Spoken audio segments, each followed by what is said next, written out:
Joe's just going to record the session. If you've got questions, comments, only difficult questions, because these are hardened growth people, so they are absolutely primed for hard questions, do drop them in the chat, and we'll kind of go to them as we go through and do a mop-up at the end. Joseph kind of stole my intro because we didn't pre-plan this, but I think side hustles and that whole concept of working fractionally. I worked fractionally before going out, kind of doing my own thing. And that notion of having more control, more flexibility in your day is definitely not going anywhere. Multiple revenue streams and trying to make it through a cost of living crisis, particularly for those of us who are still in London, has driven, I think, huge swathes of all of our networks to have a go at a side hustle or a fractional employment. So we're really excited to talk to the gang today, who have three incredibly different side hustles. So whilst they introduce themselves, if anybody else has a side hustle that they would like everybody to know about, drop it in the chat, tell us what it is and how it works for you. And then Rosie, do you want to kick us off with a little 1 minute intro? Yeah, sure. Hi, everyone. I am Rosie. I am a fractional head of growth for early stage startups, which I do 2 days a week. And the rest of the days I do some consulting. I've been doing that for about a year. I used to work at Peanut as product growth lead and What 3 Words in the past, as well as a really early stage sex therapy app. So that's me. Been freelancing for a year. My side hustle will learn, grow a little bit, and is a semi not so side hustle anymore, but we can talk about that in a bit. Cool. Hamish? Hey guys, I'm Hamish, currently head of growth at Care Fertility. Been in digital now for 10 years through kind of range of roles really, so like e-commerce, SaaS. At one point I built my own digital agency. Yeah, done a whole lot of stuff. So my side hustle it's called NZ Motorhome Rentals. So initially when I first started working full-time, I purchased a ton of expired domains at the time. So for those that don't know, those are like domains that had been used previously by other businesses and the businesses had let them lapse. So at one point I had as many as 30 different websites targeting sort of specific niches and so forth. And I hadn't actually repurposed any of them at that time.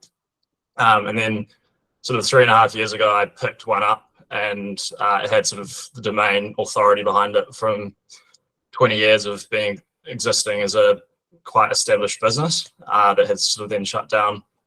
And yeah, I rebuilt it as a WordPress template and yeah, work with a broker. So I'm sure most people have used Google Flights or Skyscanner. You go on and you compare like multiple suppliers.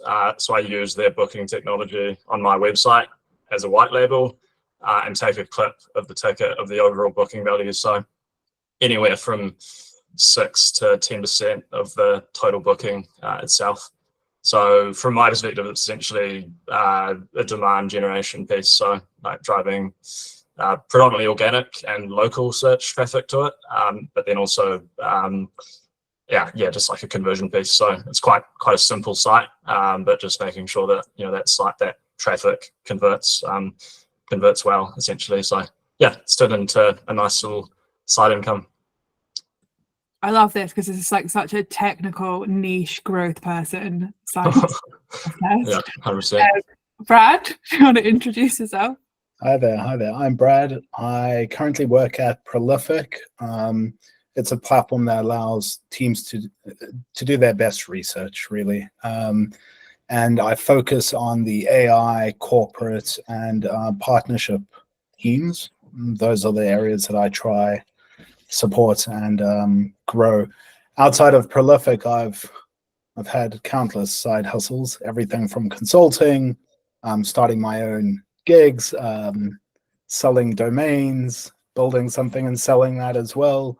And that's something that's been with me since, I don't know, I was 15, 16, trying to make some extra cash on top of my pocket money. So lots of interesting, painful stories, and I think it's part of my DNA today. Yeah, I mean, I think all growth people are busy-minded people. Rosie, what was the trigger for you when you first started writing and being a B2B content creator? I had a friend who is now, I think he's head of UX at Klarna, but at the time I used to work with them and they used to write on Medium, and I was like, oh, I love your articles. And they were like, try it, try it, try it. And over the space of 3 years, they were like, try it, try it, try it. You should try it. And I was like, sure, yeah, whatever. I never actually managed to write anything while I was in a full-time role. I was in my notice period, which I didn't have to work, lucky for me. A year ago, I was in a 2-month notice period that was paid, that I didn't have to work. So I was like, now's the time. I just found something I was really interested about, just like word vomited, I analyzed it. I think I'm quite a visual learner. So I love making diagrams. I have this massive fig jam of like pasting things and like post-its and stuff. So I just did that, put it into like a rough structure, and then just published it. So had a bit of time, I had a bit of headspace. I'd always wanted to do it, and then someone had encouraged me. So yeah, it was someone having told me to do it, and I wish I'd done it earlier. I just didn't have time, I think, and I was always very like all in with one thing. I've not like Brad. I haven't always had loads of side hustles. This was my first side hustle of writing, and I didn't do it to earn or anything. I just did it because I wanted to learn more about products and learn more about UX and learn more about like being able to analyze it. Because every time I was at a company, it's like, oh, we want to launch a new feature. Let's do some competitor research. It was always quite light. I didn't actually have the time to like go really, really, really deep and analyzing it for me and not for anyone else. And so I really enjoyed just spending a time in like a room by myself for like 3 hours, going as deep as possible. So yeah, it was definitely help from someone else that pushed me to do it. If you don't follow Rosie on LinkedIn, she's really good at reminding you how to do deep work. And if you're a person like me, you need those constant reminders. So how do you, like Hamish, Brad, how do you kind of balance this then against your full-time work? Go on, I'll Hamish. jump in. Yeah, I think I've kind of set it up in such a way that means that I don't always need to be, it's not an always on kind of thing. Like I'm not currently, I don't have any paid traffic turned on at the moment, just based on the volume. So from a demand generation perspective, it's largely local search and organic, which makes it, you know, relatively easy maintenance. I think, I am working full time at the moment. I've done a whole range of things. So like often I contracted before this. So when I have more time on my hands, I generally try and invest more time into it.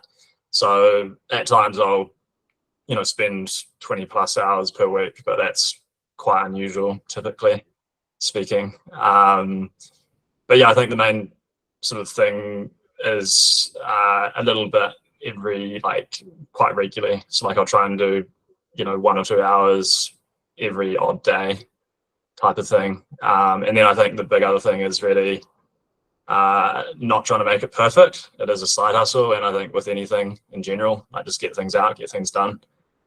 So progress over perfection is really what I aim for. Just like Same. General maintenance on a day-to-day, as opposed to, getting stuck in making it look and feel perfect, essentially. Yeah, I don't edit any of my articles, so there's actually quite a lot of spelling errors in them. I got a lot of DMs like, there's an error in that. I'm like, is progress not perfect? Yeah, Hamish. 100%. I mean, If you find one, let me it's know. more about them than it does about you. Eva's just asked a question, Rosie, how you kind of cope with being a fractional head of growth, and then how you structure the kind of 1 or 2 days a week that you're working on your side hustle. And I know I really struggle with this sometimes as a self-employed person in terms of like the discipline that is required to kind of show up consistently. How do you do that? It is hard. I've recently gone down to less fractional work so I can do more writing. And I definitely think that when I've got less on my plate, I'm less productive. And Joseph had an interesting post a few months ago, I think, which is like you can only do a certain number of roles at once if they're like deep interim or operator roles, because you just can't context switch. And so I now trying to do 2 days a week fractional, then have a few consultancy clients where it's only an hour every couple of weeks. And then it should be, theoretically, 2 days a week writing and content creation. It hasn't happened that way. But it, like, writing it out, I like have this thing, which I bought on Amazon, and it's like each day of the week, and I try and say like that day you must write. But at the moment it's kind of like I put it off and then it's towards the end of the week. But it has to be something that kind of you really enjoy, else you do just put it off and you do just never do it, and then it's an energy drainer. But for me, writing is definitely it gives me energy. I just need to, I think I've hyped it up for myself now. I struggle to do it, but yeah, trying to do less fractional work and trying to do more writing. Actually, I'd like it to be 50-50. I haven't got that yet. I think there's a real truth about that building public mentality of if you say you're going to do it and you've told everyone it's your thing, then no, I have to do it. Brad, how does it work for you? I guess it could now, and perhaps a slightly different life stage as compared to when you were, of course, you're still 21, but compared to when you were 21. Yes, always young. Well, firstly, Rosie, I'm got your book on pre-order for when it comes out, so this is news to me. What book? Just putting that out into the public sphere. Yeah, no, I think for me, I've always seen side hustles as learning opportunities, right, and development opportunities, and I'll put as much time into it as I feel is needed to develop that skill or learn a new skill, let's say. So I don't, there's never been necessarily a time constraint for me when it's framed in that way. I moonlight, or used to moonlight a tremendous amount. So finish day job at whatever, 6, 7 o'clock, and then continue until 12, 1 o'clock. Post kids, it's probably a bit different. But I think the balance is for me around excitement, enthusiasm around the task at hand. And boundaries, right? Especially if you're helping folks out, making sure that they're clear on how much of yourself you can give. I think this is probably where I've matured now versus when I was 21, so last year. And that's I think the big difference. But even today, I see any opportunity to develop and learn as a positive thing, and I shouldn't put a time frame or constraints on that opportunity. Absolutely. So the controversial question I think about side hustles is, have you told your boss? So I run a 4-day-week company, and we actively are engaging with our team in helping them build their personal brands. We've got content creators, we've got people that moonlight for other businesses, and I definitely think we're progressive, shall I say, in that space, and quite unusual in our wanting to really embrace people working across sector of organizations. I'm not gonna lie, I've not so much as not told my employer in past jobs as actively lied about it, but I've been self-employed for a while now, so I'm sort of hoping that maybe things have changed and it's not quite such a sort of deep, dark, dirty secret. But have you told your boss about what you do at night? At night, when I was at my last few startups, I know it would have been looked on. I know of other people who the business knew, and it wasn't looked on great. I think it really depends on the founder. I've worked for founders where it's like, you must have 110% of all your energy in this business, and if you don't, so yeah, I've personally not worked anywhere where it's like actively encouraged. For me, I'll say I haven't bothered to find out, but what I have done when I've managed folks is actively encourage them to, outside of company policy.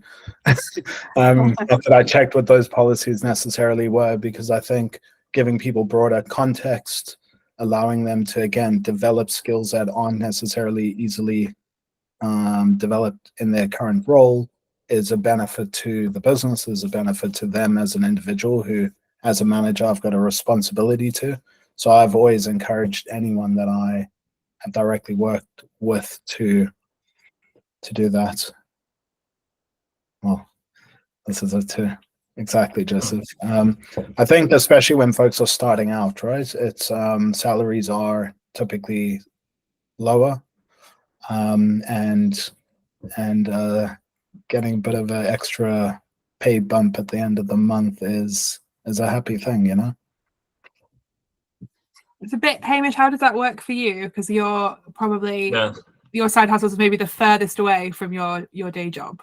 Yeah, I think like if there was a conflict of interest, I would certainly want to like have a conversation about it. But I mean, it's an e-commerce travel business versus healthcare, so there's not really any crossover whatsoever. So I think industry and like what you're working on the side, like if there's any relevance or like crossover with your full-time job, I think that conversation would be important. And then also like time, like I think if it is like affecting your day-to-day in terms of like how much you can, like if you are employed full-time and you're not doing the job that you need to do in that full-time job because you're working late or you're working early and it's interfering, I think in that situation that's potentially, you know, a bit of a disservice to you and your full-time employer. But yeah, I've kind of set it up in a way that I can really do it without any of that being an issue, I guess. And until I start working for like, if I did work for like something in travel, then obviously it would be important to discuss that then. But it's pretty niche, so yeah, there's not really like it's pretty unlikely, I think, for me, to be honest. Yeah. And Joseph, do you have any, like, how do you see this when you're looking at candidates, talking to founders, looking at the market? Like, would you actively tell a founder about someone's side hustle? It's a good question. I think probably more than they would say themselves. I think it shows an awful lot about the person that they are. Entrepreneurial, they've got drive, they're willing to be hands-on. I think it says a lot about them. So there's a bit of concern. I mean, I hired Toby and Toby had a side hustle. So there was a bit of like question mark about that. But like, I think as long as they're respectful of what can be done, I have seen people where the side hustle becomes the full time and, you know, the company pays the price because you just reduce your time. But there's also people who've sustained it for a long period. So generally we would tell people, and we would often tell clients who, so candidates don't have it on the CV, we would often tell them to put it on there because I think it's generally positive. I think a lot of companies are seeing it in a more positive light than they were maybe a couple of years ago.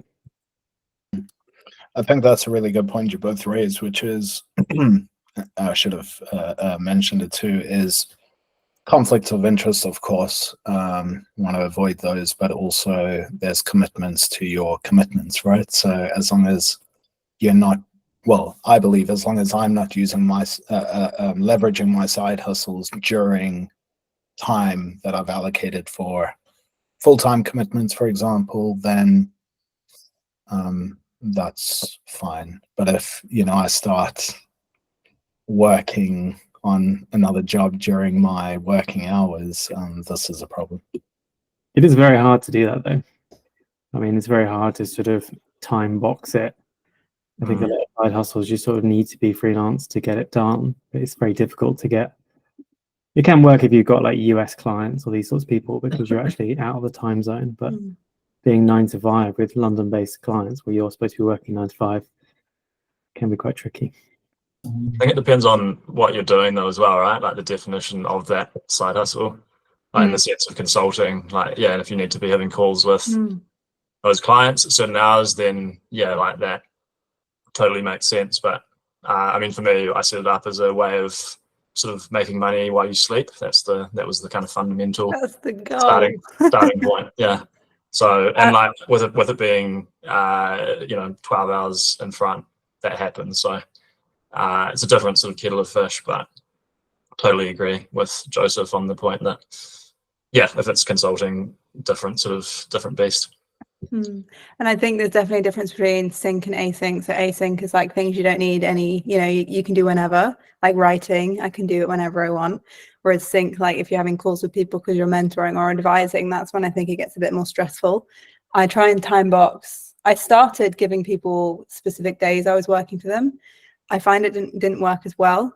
because they want they simultaneously want coverage over the week, even if they're only doing 2 days a week, but they also want you to do work. So I'm like, okay, well, now I don't really agree to certain days a week. I'm like, I'm roughly doing my like core work between these days and these days, but I'm available throughout the week. But I won't reply to you like super quickly. I will aim to get back to you within a certain amount of time. So setting the boundaries strong, and then I really need to time box writing, else I just don't do it, even though I love it. For some reason I just put it off, because I know it's probably for me the most important thing for me to do right now, apart from, you know, don't just do more consulting, actually just build a brand. It's actually the most important but not urgent thing for me to do every week, and yet I'm trying to prioritize it. But when a message comes through, it's like, need to do this, it's hard to prioritize the urgent, important, and then the really important but not urgent at all. So for example, this year I've written 2 articles, and it's 3 months into the year because I had too many clients. So I've tried to go down clients, and now I'm trying to increase the articles. But I find time boxing really good with like a deep work. Like I use Flown, and you do 2 hours deep work sessions that I can book in, and I know I'm going to do that in the afternoon or the morning of a certain day. And I'm like, I am going to write then, and I'm going to close everything. No one can contact me. So that's how I time box it. But I'm lucky because my schedule's super flexible. I think sorry, go on, Brad. Yeah, no, I was going to say, on the consulting front, at least, I've been fortunate that none of my consulting gigs have been in the UK or in the country I've been operating in, if you will. It's always been North America or, funnily enough, the Middle East. So time constraints are. But I think with that, I'm always also very transparent and clear on when my availability is. I think another side hustle that probably a lot of folks in this on this call have is advising type side hustles, right? Not all side hustles are lead to monetary gain necessarily, but it's a time commitment, and being clear on when you can commit that time, I think, is important. I think from a sort of employer perspective, the advisoryships are incredibly valuable. So if you look at like bigger companies, your senior people are in NEDs and on boards, and that's encouraged. And I think it also should be encouraged for CMOs and heads of growth, because ultimately the more exposure you have to different businesses, the better it is. So, you know, I'd always encourage people to do that, because I think particularly advisory stuff where you just turn up for an hour and talk, there's no sort of concern around timing with the company, and actually really benefits the company in the longer term. Yeah, I agree. I mean, it'd be really interesting to know from everyone listening whether you're sort of thinking about side hustles as a way to supplement your income, but you kind of think you want to stay employed, versus you want to start a side hustle because you ultimately kind of want to go fully self-employed and flexible, because I think they are strategically quite different things. I mean, I have the same struggle, I think, as Rosie does, of kind of wanting to build the brand for our business and the personal brand for everybody, but it being it's never the most urgent thing to do, but it absolutely is the thing that has the biggest payoff over time. And it is like the thing we always say internally is that like discipline over motivation every single time. And if anyone has the key to that, I'd really love to know, because I definitely don't have it. For what's the aim, I guess, for you guys? Do you want this to be the full-time, or are you in the place of the full-time is the full-time and this is just a nice bit of icing on the cake? Rosie, you want to kick off? Yeah, sure. It's difficult. So I didn't write to make money. I then found out you can make money from it, and then it became quite shiny. And then I started writing things that I thought other people would like. And then I think I wrote worse. So then I did a full circle and came exactly back to where I started, which was like, I want to write on things that get me interested to learn on a deeper level about UX and product design and growth UX. And that creates better content. So as soon as I started thinking, I want to make money out of this, it went to shit. So I think, yeah, the learning and development through writing is still the main goal. Growing an audience around that is like a secondary goal. And I think, I'll give you an example. Like I was going through the post office app, and it turns out it's an amazing app, and I got so excited about it because it even asks if you've got a dog, if the post person needs to be aware of, and the UX is really nice. It asks how big the parcel is, and so it's an amazing flow. And I got so excited about it. But then I was like, oh, no one cares about the post office. If I want to talk to a international audience. I have to write about big products, and then that made me not write this thing that I was really interested in. So really what I should have done at that moment is still go after the learning and development, write about the post office app, even if I think no one's going to care about it. So I think sticking to the original like learning and development is the best way to do like that sort of side hustle for me. But I do think I want it. I also then, the second part of that is, did a exercise at the beginning of the year of like, what happened in the past 12 months? What did I really get energy from? And genuinely just sitting and writing, I get a lot of energy from, and I really enjoy it. Talking to founders, I enjoy to a point, depends who they are. And I think if I was doing consulting 5 days a week, I'd probably go crazy. So I think, and also, there's a lot of startups out there, and it's really exciting when you initially talk to them and you look at the metrics and it's kind of like that. So I think that gave me less energy than actually writing. So I think balancing the two, because actually one perhaps gives me more energy than the other's more profitable at the moment. But there are massive creators out there who started writing and then grow an audience and managed to sell things to the audience and monetize quite well that way. So I think two sides of the same coin is, one, no, still doing it for learning and development, but also it really gives me a lot of energy, and I would love for it to be my full time. But if you're not really on the ground and an operator, you can lose touch. So I think even if I did become a full-time writer, I would need to like retain a little bit of on the ground work, as I think I'd just be in the clouds talking about all this theory, and everyone was like, you don't actually do any work, do you? So I think, yeah, definitely a bit mix of both, and I'm still working out. But there's a really good newsletter actually called Growth in Reverse, which I like, which is back engineers, big creators, and I'll send it in the chat. But that gave me a lot of ideas of different ways to perhaps monetize in the future. But at the moment, it's half consulting, half writing for learning, see where it goes. Yeah, I think for me, it's I'm just a curious person, and I'm always interested in the problems other people are having. Makes me feel a bit better. So really helping on that front gives me a sense of fulfillment. It makes me feel good from a advising consulting perspective. I saw one person asked just that question on the difference. I think for me, advising is often free, pro bono, whereas consulting is for sure charged for. And then just while I'm on that, how I've found my advisory work, I suppose, is through my network, right? And understanding where my value add is, and ensuring that my network, I suppose, know what that is. And that's always how it's happened. People have always just reached out to me and asked me if I can have a look at something or sense check something, etc. But yeah, I think much to Rosie's point, it's the objective is, well, the outcome is always lovely, right? Which is some monetary gain, great. But the objective is always, for me, solving a curiosity itch.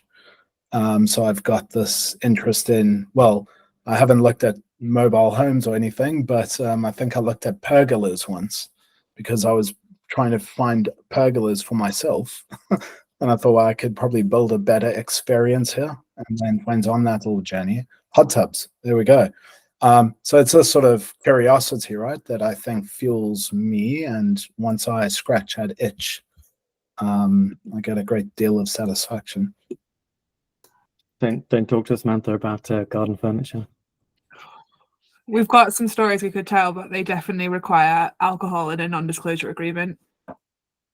I think for me, I've kind of always wanted to do, like, at some point, there's always been the intention to do like a proper startup. And this side hustle was really like a way of bootstrapping my way into that.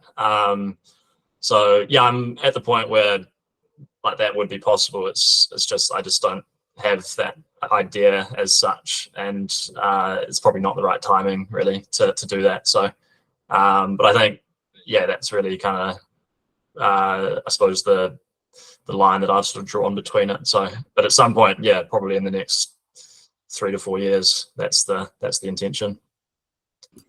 I think sorry, Rosie. I was going to go ahead and try and answer Kirsten's questions. How do you determine what your value add is? So I think as a growth person, you obviously can work across lots of different, you're generalist. And I find like being able to pitch yourself well does take time. I did a lot of free work initially when I was in that notice period. I got onto Growth Mentor. I started mentoring people for free, and you just start to learn, like you just like word vomit, or like, you know, talk to loads of different founders, loads of different people, try and help them for free, because then the barrier to entry is really low, and you're not worried if you're, you know, they're going to be value, you're going to giving value for money. And then you kind of slowly just build up like, oh, people seem to be interested when I talk about this, or people seem to be interested when I talk about that, or I'm really seeing a lot of demand for this. Like I see a lot of demand for performance marketing. So I started doing performance marketing. I mean, I'd done it before, but then like halfway through the year, I was like, I hate this. I'm going to position myself differently. And so now I'm trying to position myself differently. So I think you can always start and you can always change as well. So you don't need to necessarily have it down what your value add is initially. But I think starting off for free is a really good way to boost your confidence, really good way to make yourself realize that you are actually valuable. And then also kind of, it's like user research in a way, isn't it? Like, what do people want? So I think that's a good way to start.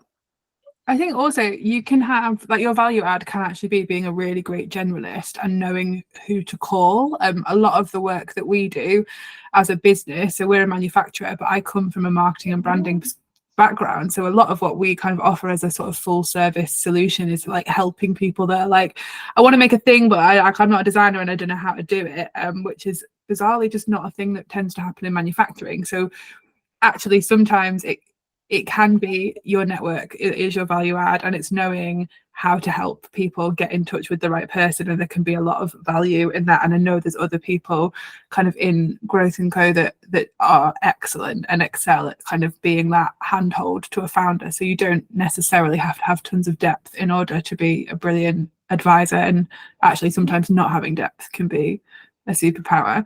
A thing I wanted to ask you all about a bit selfishly is your opinion on whether you think kind of side hustles and freelance work are more secure than employed work, because I think I've seen this kind of get talked about a lot at the moment, especially in the light of kind of big tech layoffs and a difficult economy and kind of personal branding. And I would just be really interested to get your view on sort of what in your life feels like it gives you that security of work. I think I'll have a very different answer to. I'll let you go first, either Brad or Hamish. I'll go first. I think it depends on life stage, right? I've got 2 kids, and a mortgage, and a cat, and insurance for the cat. So my life stage is maybe different from someone that is just starting their career. So their appetite for risk is different. I think for me, I really love getting stuck into problems and solving them. So generally for me, that sense of security is, am I solving problems? Am I uncovering opportunities, rather than from a monetary perspective? And if there's more problems to solve, I find that that gives me a sense of security. When it comes to, I think, general consulting or freelancing, if that's the sort of angle you're interested in, I think there's friends of mine that are successful, present company excluded, have always talked about having a sort of book, right, that it's running for 6 months in advance and booking well ahead. But I think if you're running paycheck to paycheck or consulting gig to consulting gig, that is probably less secure than a full-time gig. Yeah, the right. You go. Okay, I was just going to add to that. I think the life stage thing is quite important, really. Like a few years ago, like when I first started freelancing and sort of ran my own agency, I didn't have any like real bills to pay. I didn't have a mortgage, nothing like that. Whereas, in the last few years, there's that sort of necessity essentially to ensure that there's like regular income. And then, when I moved across here, I was contracting again to companies back home, so New Zealand and Australian-based companies, which worked well. But I sort of felt that I wanted more security and like permanence in this market. So, different stage, decided to move into a full-time job. But I'm in a bit of a unique situation in that I have a full-time job, a contract, and a side hustle. So mine's a bit unusual. Kind of I was just like, I'll have the best of all worlds, please. Thank you. everything, yeah. So yeah, I think if risk is an issue, you can like 4 days a week is becoming quite common these days. Like if you're concerned about risk, you could talk to your employer about potentially going down to 4 days, still permanent, have that security around income, and then sort of buffer that with the contracting on the side or the side hustle that you're building. And then if it starts working, then just slowly start moving away from that full-time sort of gig. So it could be down to 3 and then 2 and etc. Nice. I don't have any kids. I do have a dog, pet insurance, but I do have a mortgage, but I don't have like an existential fear of like, I like have quite a risk appetite. I also think the writing brings in a lot of leads. I probably get like 2 people message me a week for help for things, like companies.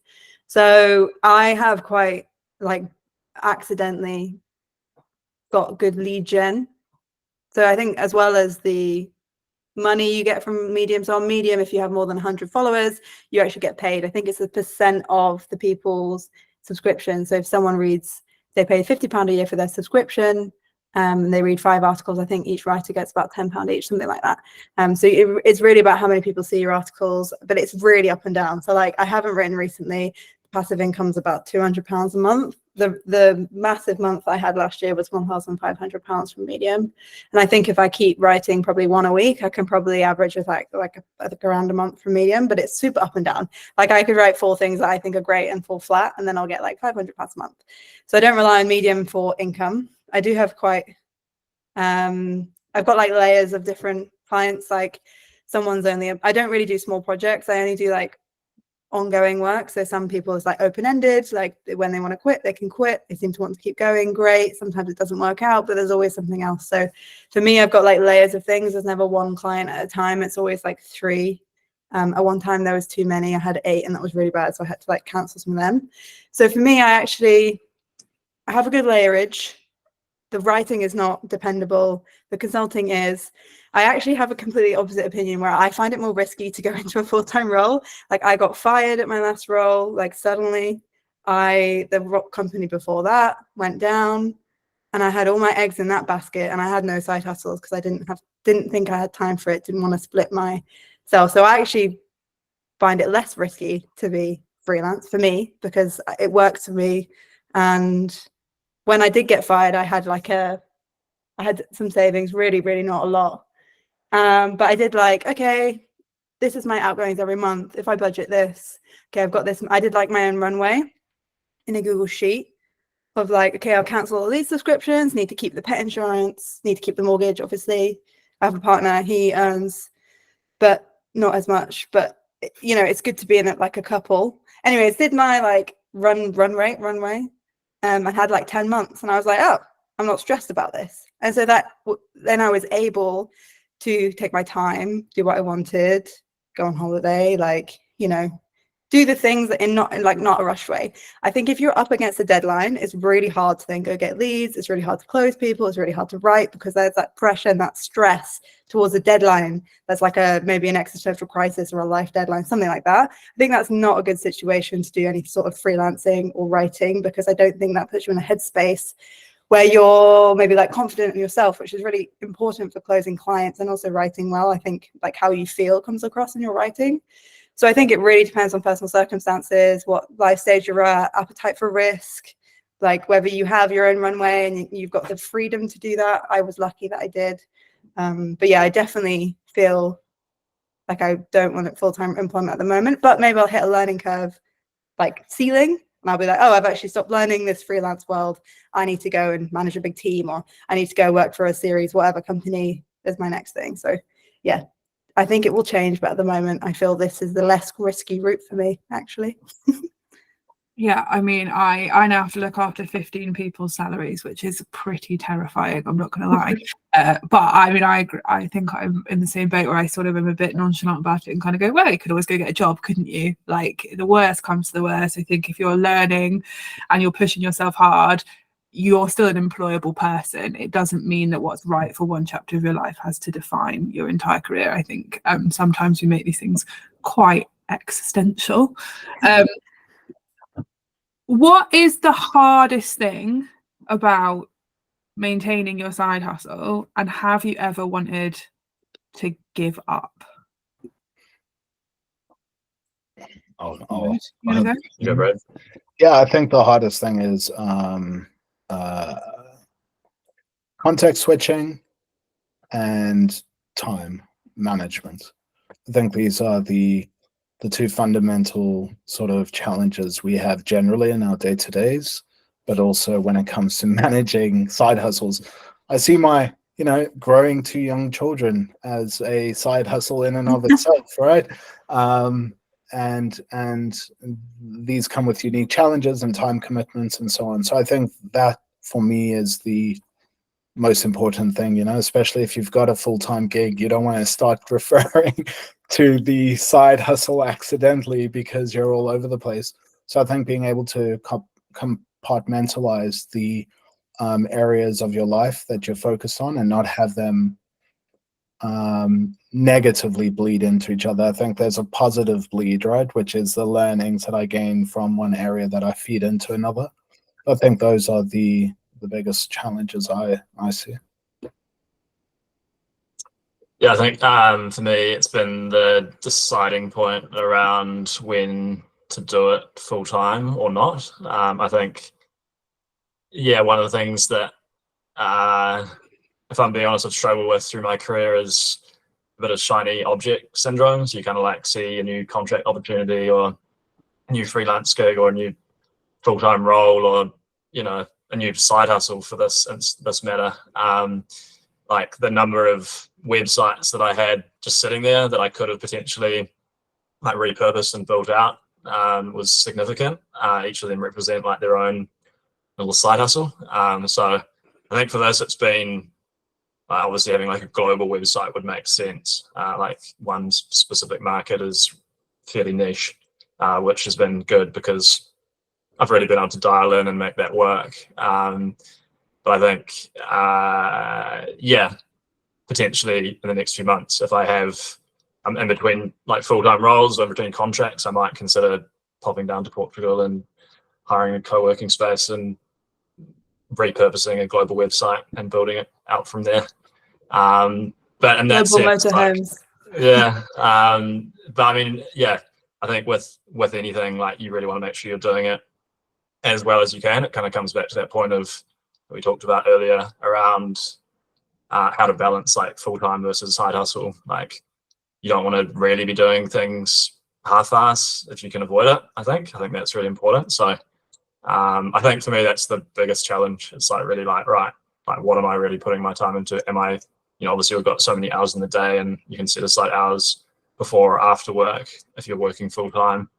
But are you really giving your full-time job that attention that it needs, or vice versa? I think that's, constant balancing act.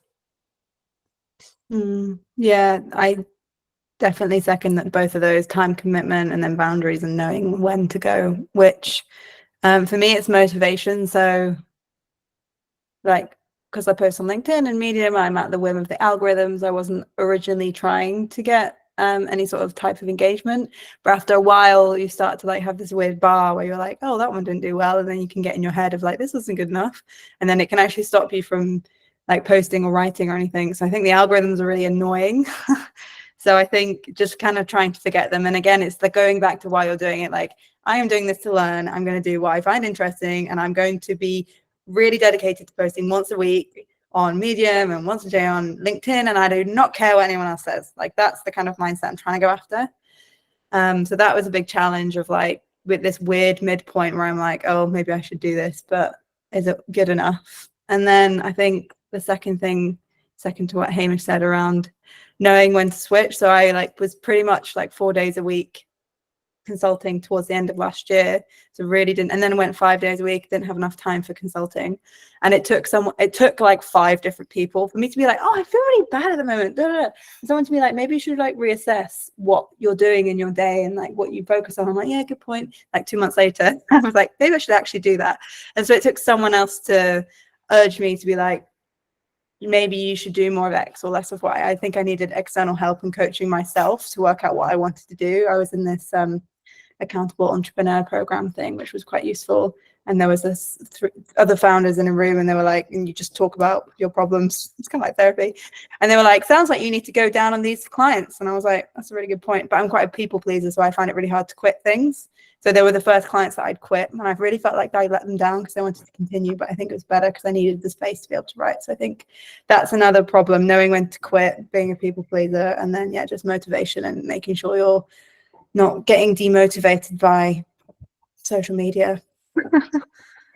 I love that coaching has become sort of such a more mainstream topic, because like my coach is the best money I've ever spent in my entire life. It's like completely changed my life. So if that is an option for you to fund that from your side hustle, fully recommend. Like, it will change your life. It is amazing. Kirsten has asked how long it takes from kicking off a side hustle to earning something from it or gaining recognition for it. Don't be embarrassed about being here for the cash. I'm totally here for the cash with mine. Like, I will accept that that's true. So from my perspective, I started posting consistently on LinkedIn probably 4 or 5 months ago. And I would say it took, after 3 months, I had an inbound from somebody who was in my network, but like I would never have thought to reach out to her. It was like very adjacent. Turned out she got a job heading up content for an Amazon business, and was like, hey, do you want to write a column for us? Like, no one will read it, but we need to push out more content, and I'll pay you £700 for every single one. It's like, I mean, that's the easiest pair of shoes I've ever made, and that's what I spend the money on. But I think that one of the things I've really found, and I don't know if anyone else has found the same on LinkedIn, is that there's obviously stuff that performs. So the stuff that performs for me on LinkedIn is generally WhatsApps between me and my art director. They're usually a little bit foul, and they're not very related to what we do as a business. And that is always my best performing content. We are at the mercy of the algorithm. But what I have found is that what happens on LinkedIn is sort of quite below the line. So the stuff that I post that I like get messages about and get inbounds from isn't necessarily from content that's performed really well. And I think LinkedIn can be quite an unusual platform in that sense. And I don't know if that's unique to my industry, because I'm dealing with buyers who are quite secretive. They don't want other buyers to see who they're talking to. So it is a little bit like behind the scenes. But I do think there is a context when you're building in B2B that actually you're dealing with much smaller audiences of people. You're not looking necessarily for 100,000 inbounds. You might be looking for 2 or 3 really good ones. And so you have to have a bit of like a mindset adjustment is what, like, I guess I've found.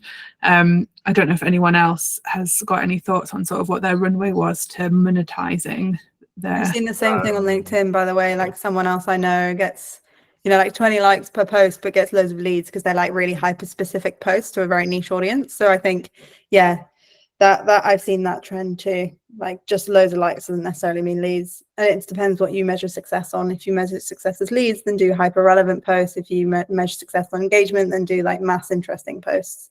For me on Medium, you have to get 100 followers. So it's just like, Mom, Dad, follow me. And I was lucky that my first article got picked up by the UX Collective, which has like 500,000 followers.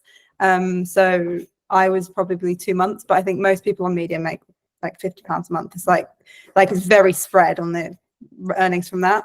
And then advisory, I actually, like, when I was fired, I applied to roles and I didn't like any of them. Got to the end of some of the processes and was like, you don't need someone full-time to do this. I'll do this for you a day a week. Didn't think they'd say yes, and they said yes.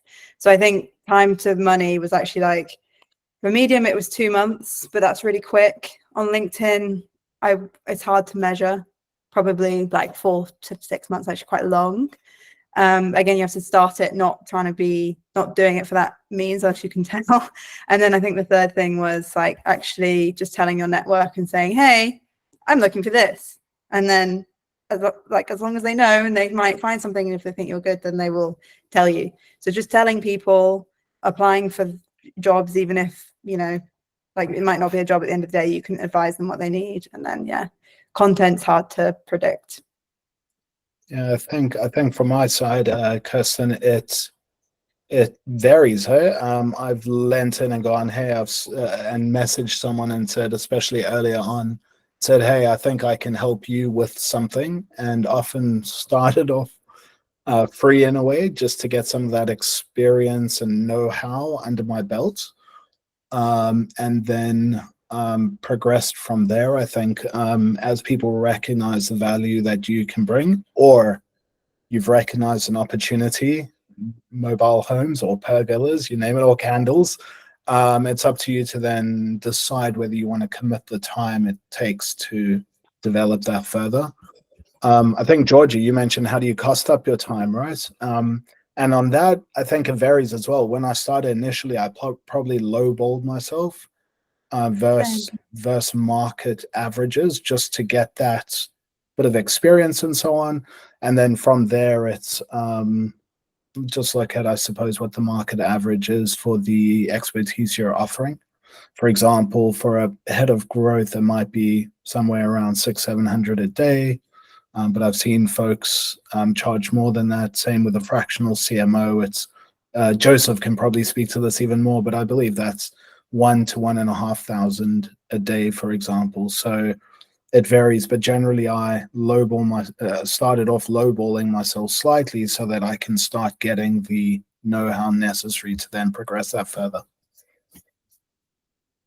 My 2 cents is try before you buy. In the sense that, yeah, and I think also if you're offering value and you can prove that you're going to offer value immediately, there's no reason why you can't charge market rate. I think for me, from like how I have priced things, generally speaking, I don't really like the kind of day rate sort of consulting hourly rate approach. Like the current contract I have on the side is a retainer, so I just base it on a set number of hours per month that I, carry out the work, and I can do that at any time asynchronously, aside from 2 calls at night.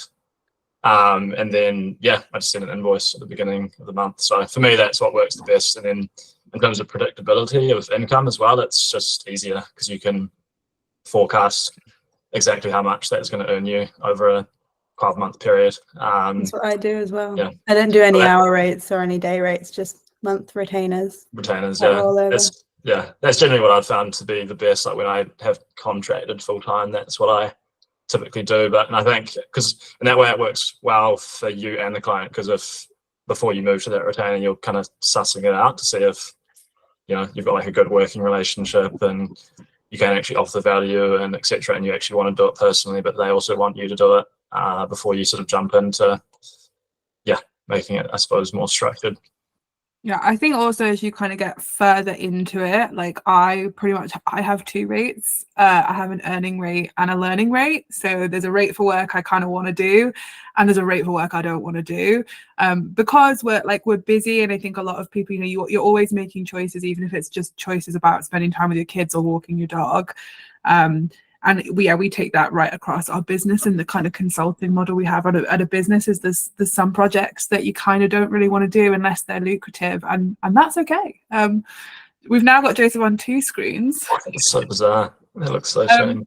Conscious that we've got 3 minutes before we have to wrap up. So if anyone else has any questions you want to ask the panel, do you want to pop them in the chat now?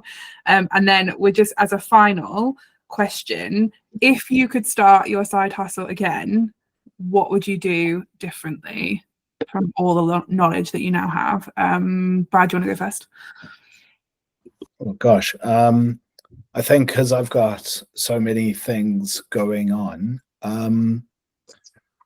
I think it's a time thing, right? I think I would have spent a little bit more time on the passion projects outside of and develop those a bit further. I think the age-old thing, which I'm firmly a believer of now, is that ideas are easy and execution's for sure hard. And probably spent a little bit more time on those types of passion projects where I think I've got a strong idea, and exploring that much more deeply. Then I think the process overall, I'm happy with, right? I think it's, again, focus on learning, focus on development, focus on adding value over making money. I think the more value you add, the more money you'll make as a result anyway. And if you focus on the value you're creating over the money you can make as a result of that value, you'll be in a much, I'd be in a much better place today.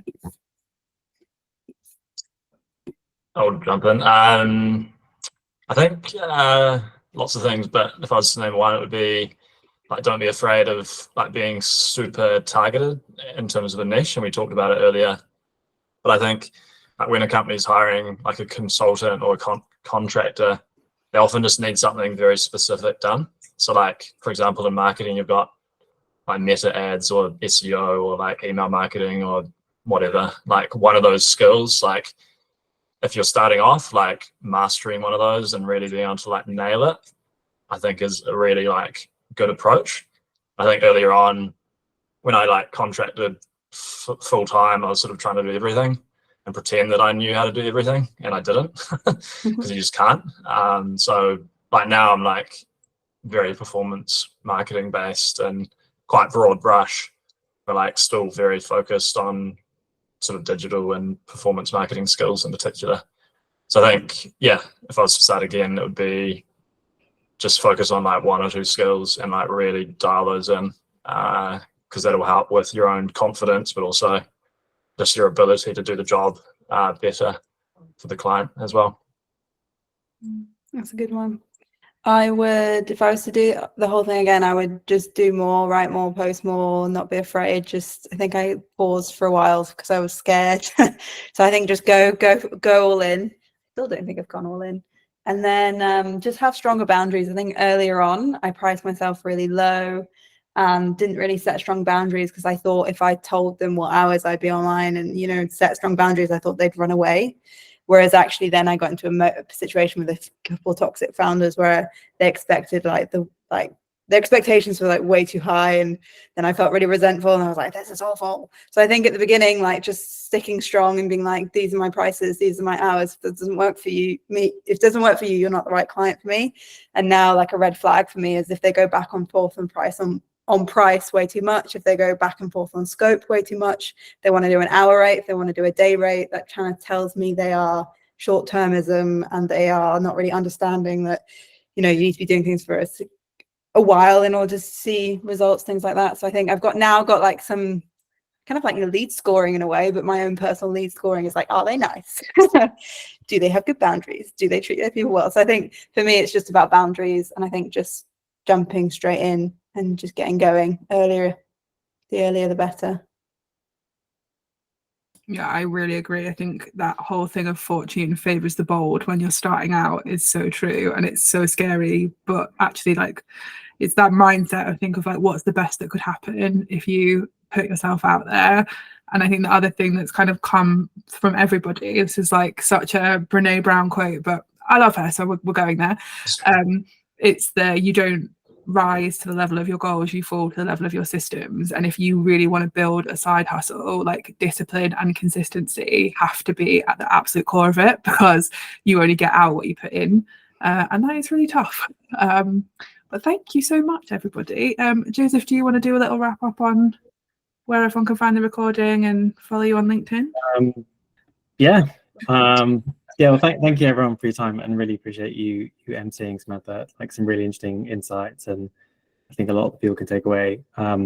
We'll do a recording, we'll send it through. If you have any questions or anything else, then do let us know, and feel free to follow everyone on LinkedIn. And yeah, thanks for all your time. Thanks everyone. Everyone, thank you. Thanks guys, appreciate it. Cheers. Cheers, bye-bye. Bye, everyone.